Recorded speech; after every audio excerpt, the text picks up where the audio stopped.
Test 3. This is the IELTS listening test. You will hear a number of different recordings and you will have to answer questions on what you hear. There will be time for you to read the instructions and questions, and you will have a chance to check your work. All the recordings will be played once only. The test is in 4 parts. At the end of the test, you will be given 10 minutes to transfer your answers to the answer sheet. Now turn to Part 1.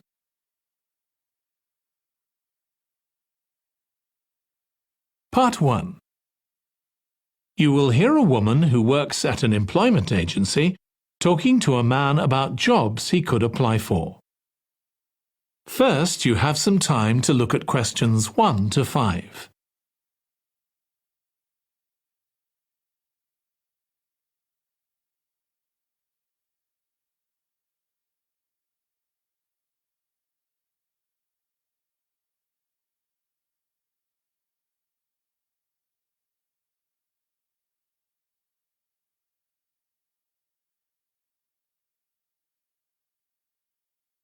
Now listen carefully and answer questions 1 to 5. Good morning. Thanks for coming in to see us here at the agency, Joe. I'm one of the agency representatives and my name's Sally Baker. Hi, Sally. I think we spoke on the phone, didn't we? That's right, we did. So thank you for sending in your CV.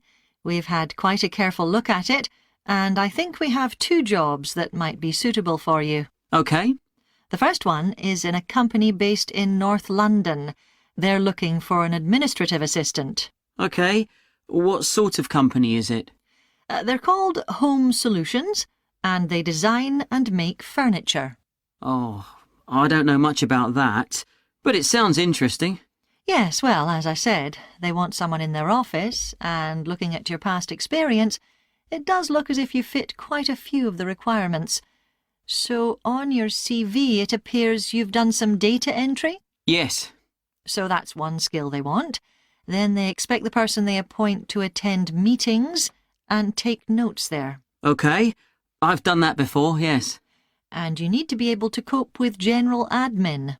Filing and keeping records and so on. That should be OK.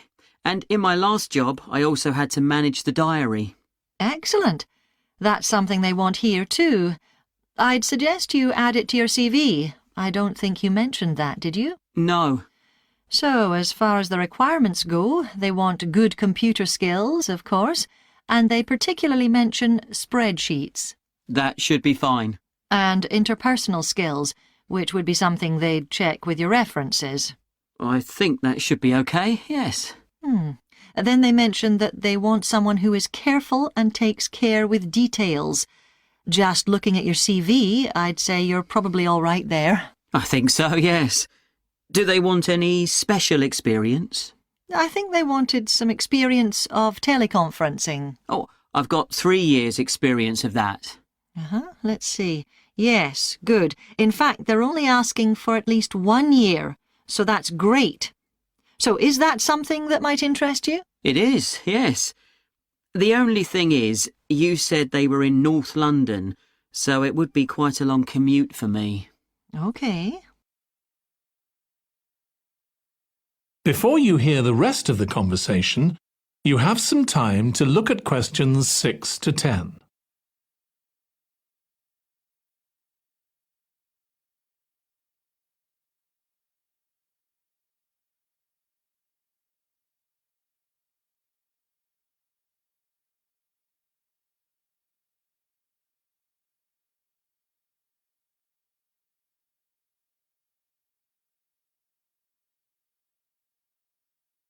Now listen and answer questions 6 to 10. So the second position might suit you better as far as the location goes. That's for a warehouse assistant, and that's in South London. Yes, that would be a lot closer. And you've worked in a warehouse before, haven't you? Yes. So as far as the responsibilities for this position go, they want someone who could manage the stock, obviously, and also deliveries. That should be okay. You've got to keep track of stuff, but I've always been quite good with numbers. Good. That's their first requirement. And they want someone who's computer literate, which we know you are. Sure. Then they mention organisational skills. They want someone who's well organised. Yes, I think I am. And tidy? Yes, they go together really, don't they? Sure. Then the usual stuff. They want someone who can communicate well, both orally and in writing. Okay. And for the last warehouse job I had, one of the things I enjoyed most was being part of a team. I found that was really essential for the job. Excellent. Yes, they do mention that they want someone who's used to that, yes. Now, when you were working in a warehouse last time, what sorts of items were you dealing with? It was mostly bathroom and kitchen equipment, sinks and stoves and fridges. So you're okay moving heavy things? Sure, I'm quite strong and I've had the training. Good. Now, as far as experience goes, they mention they want someone with a licence and that you have experience of driving in London, so you can cope with the traffic and so on. Yes, no problem. And you've got experience of warehouse work. And the final thing they mention is customer service. I think, looking at your CV, you're okay there. Right. So, what about pay? Can you tell me a bit more about that, please? That is the end of part 1. You now have 1 minute to check your answers to part 1.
Part 2.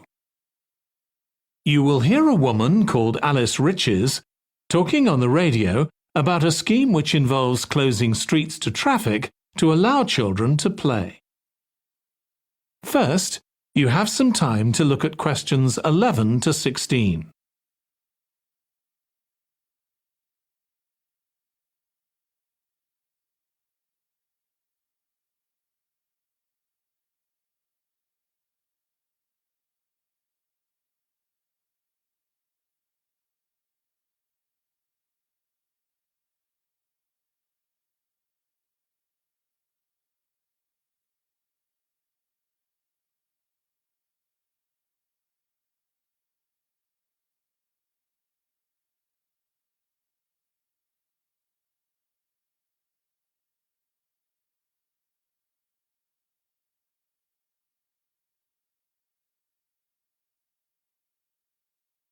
Now listen carefully and answer questions 11 to 16. My guest on the show today is Alice Riches, who started the Street Play scheme where she lives in Beechwood Road. For those of you that don't already know, Street Play involves local residents closing off their street for a few hours so that children have a chance to play in the streets safely. She started it in her own street, Beechwood Road, and the idea caught on. And there are now street play schemes all over the city. So when did you actually start the scheme, Alice? Well, I first had the idea when my oldest child was still a toddler. So that's about 6 years ago now. But it took at least 2 years of campaigning before we were actually able to make it happen. So the scheme's been up and running for 3 years now. We'd love to be able to close our road for longer, for the whole weekend, from Saturday morning until Sunday evening, for example. At the moment, it's just once a week. But when we started, it was only once a month, but we're working on it. So what actually happens when Beechwood Road is closed? We have volunteer wardens, mostly parents, but some elderly residents too, who block off our road at either end. The council have provided special signs, but there's always a volunteer there to explain what's happening to any motorists. Generally, they're fine about it. We've only had to get the police involved once or twice. Now, I should explain that the road isn't completely closed to cars, but only residents' cars are allowed. If people really need to get in or out of Beechwood Road, it's not a problem as long as they drive at under 20 kilometres per hour. But most people just decide not to use their cars during this time, or they park in another street.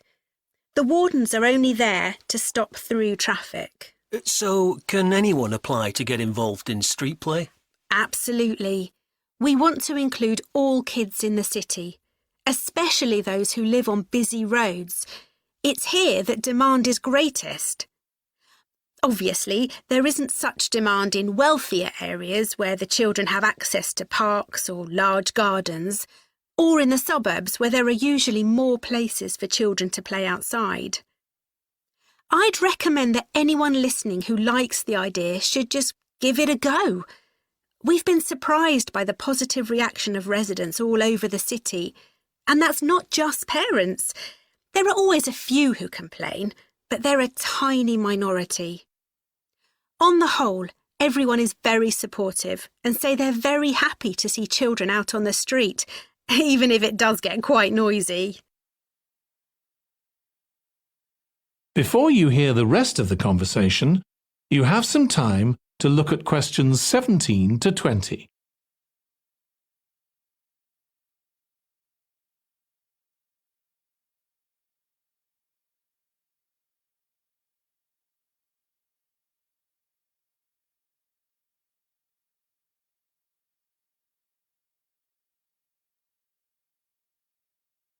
Now listen and answer questions 17 to 20.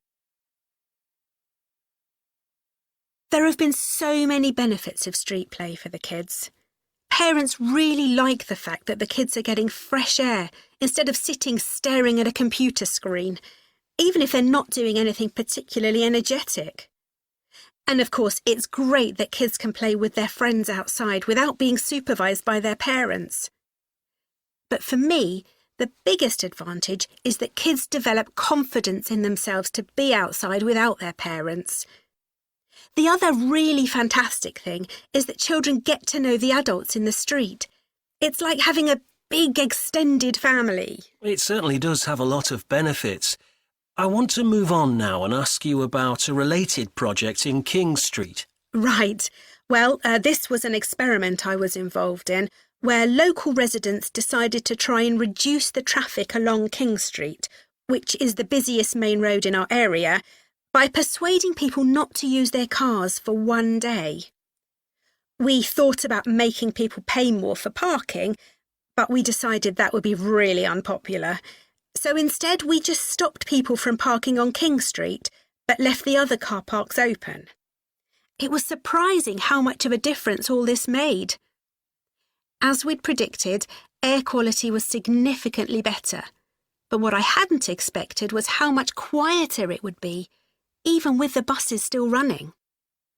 Of course, everyone said they felt safer, but we were actually amazed that sales in the shops went up considerably that day.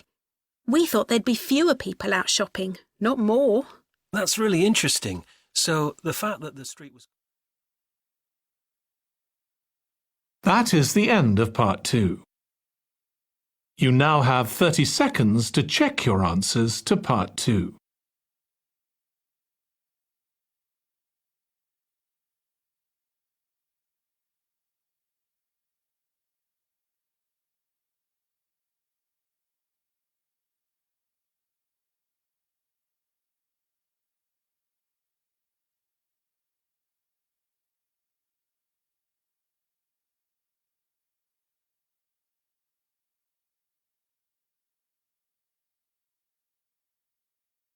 Part 3.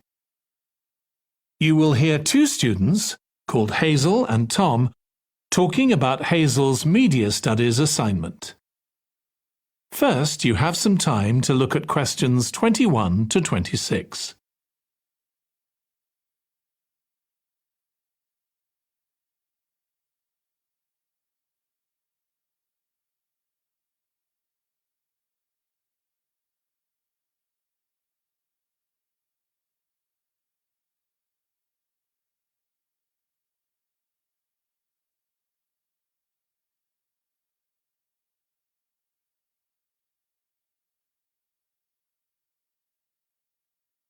Now listen carefully and answer questions 21 to 26.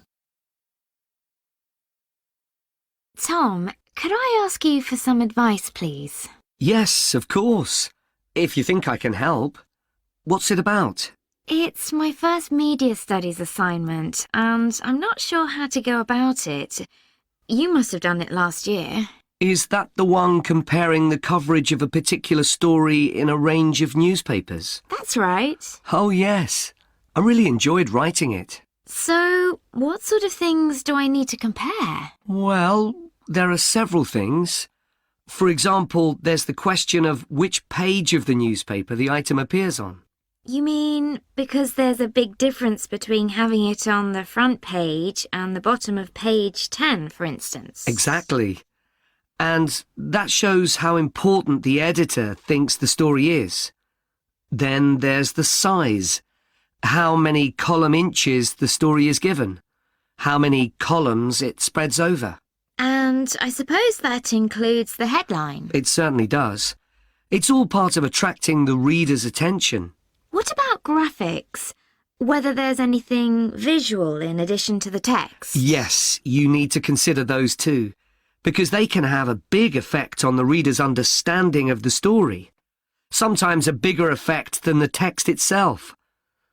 Then you'll need to look at how the item is put together. What structure is it given? Bear in mind that not many people read beyond the first paragraph. So what has the journalist put at the beginning? And if, say, there are conflicting opinions about something, does one appear near the end where people probably won't read it? And newspapers sometimes give wrong or misleading information, don't they? Either deliberately or by accident. Should I be looking at that too? Yes, if you can. Compare what's in different versions, and as far as possible, try and work out what's true and what isn't. And that relates to a very important point. What's the writer's purpose? Or at least the most important one, if they have several. It may seem to be to inform the public, but often it's that they want to create fear or controversy, or to make somebody look ridiculous. Gosh, I see what you mean. And I suppose the writer may make assumptions about the reader. That's right. About their knowledge of the subject, their attitudes, and their level of education, which means writing so that the readers understand without feeling patronised. All of that will make a difference to how the story is presented. Before you hear the rest of the discussion, you have some time to look at questions 27 to 30.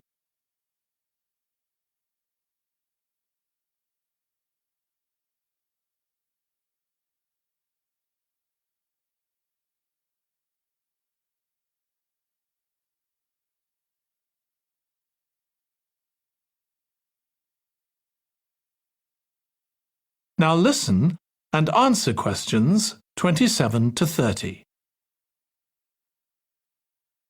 Does it matter what type of story I write about? No. National or international politics, the arts, anything, as long as it's covered in 2 or 3 newspapers. Though, of course, it'll be easier and more fun if it's something you're interested in and know something about. And on that basis, a national news item would be worth analysing. I'm quite keen on politics, so I'll try and find a suitable topic. What did you choose for your analysis, Tom? I was interested in how newspapers express their opinions explicitly. So I wanted to compare editorials in different papers, but when I started looking, I couldn't find two on the same topic that I felt like analysing. In that case, I won't even bother to look. So in the end, I chose a human interest story, a terribly emotional story about a young girl who was very ill, and lots of other people, mostly strangers, raised money so she could go abroad for treatment. Actually, I was surprised. Some papers just wrote about how wonderful everyone was, but others considered the broader picture, like why treatment wasn't available here. I usually find stories like that raise quite strong feelings in me. I'll avoid that. Perhaps I'll choose an arts topic, like different reviews of a film or something about funding for the arts. I'll think about that. Yes, that might be interesting. Okay, well, thanks a lot for your help, Tom. It's been really useful. You're welcome.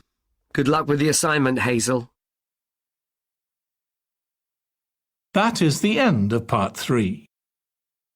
You now have 30 seconds to check your answers to part 3.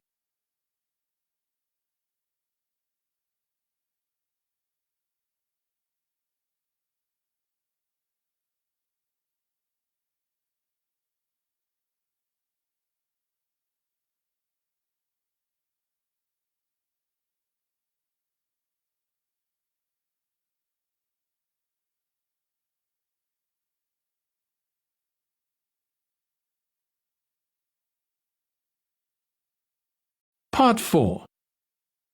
You will hear part of a lecture on the early history of keeping clean. First, you have some time to look at questions 31 to 40.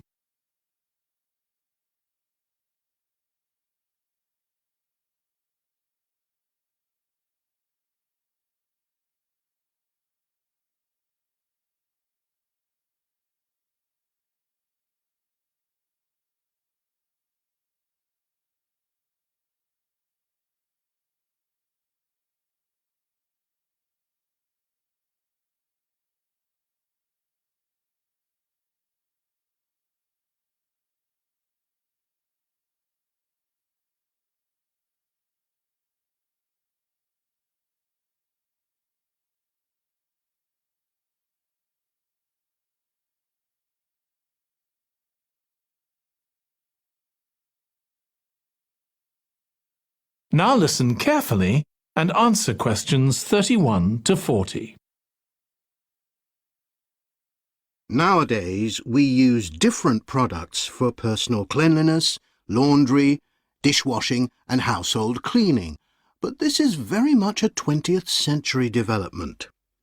The origins of cleanliness date back to prehistoric times. Since water is essential for life, the earliest people lived near water and knew something about its cleansing properties, at least that it rinsed mud off their hands. During the excavation of ancient Babylon, evidence was found that soap making was known as early as 2800 BC. Archaeologists discovered cylinders made of clay, with inscriptions on them saying that fats were boiled with ashes. This is a method of making soap, though there's no reference to the purpose of this material. The early Greeks bathed for aesthetic reasons and apparently didn't use soap. Instead, they cleaned their bodies with blocks of sand, pumice and ashes, then anointed themselves with oil and scraped off the oil and dirt with a metal instrument known as a strigil. They also used oil mixed with ashes. Clothes were washed without soap in streams. The ancient Germans and Gauls are also credited with discovering how to make a substance called soap, made of melted animal fat and ashes. They used this mixture to tint their hair red. Soap got its name, according to an ancient Roman legend, from Mount Sapo, where animals were sacrificed, leaving deposits of animal fat. Rain washed these deposits, along with wood ashes, down into the clay soil along the river Tiber, women found that this mixture greatly reduced the effort required to wash their clothes. As Roman civilization advanced, so did bathing. The first of the famous Roman baths, supplied with water from their aqueducts, was built around 312 BC. The baths were luxurious, and bathing became very popular. And by the 2nd century AD, the Greek physician Galen recommended soap for both medicinal and cleansing purposes.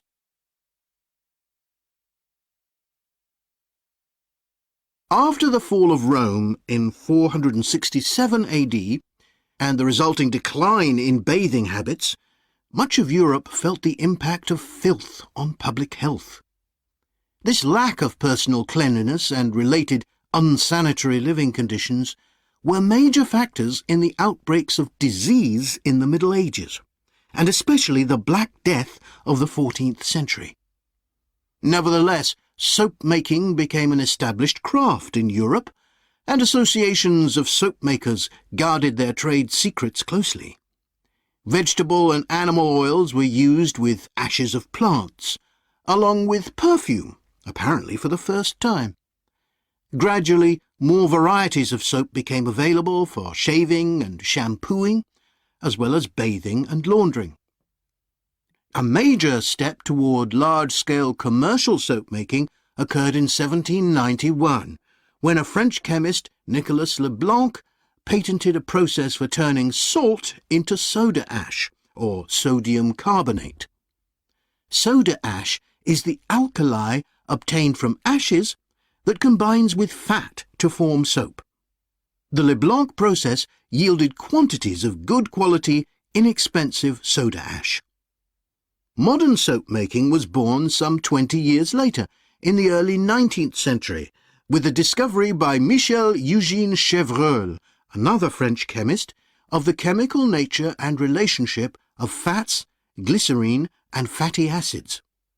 His studies established the basis for both fat and soap chemistry, and soap-making became a science. Further developments during the 19th century made it easier and cheaper to manufacture soap.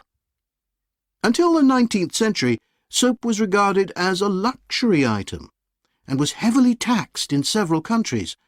As it became more readily available, it became an everyday necessity, a development that was reinforced when the high tax was removed.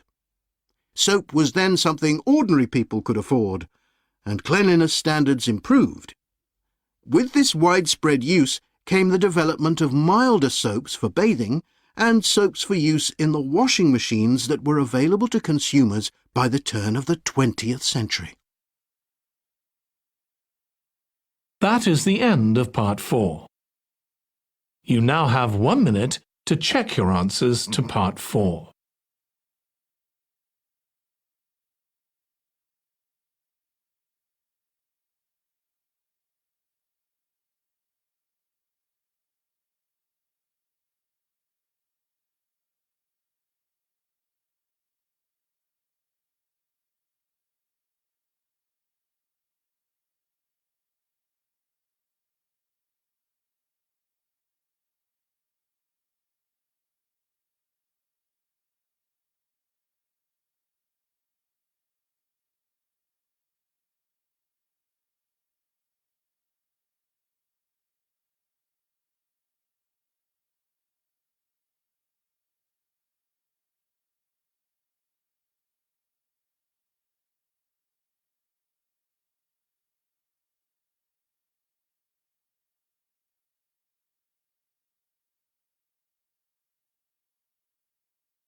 That is the end of the listening test.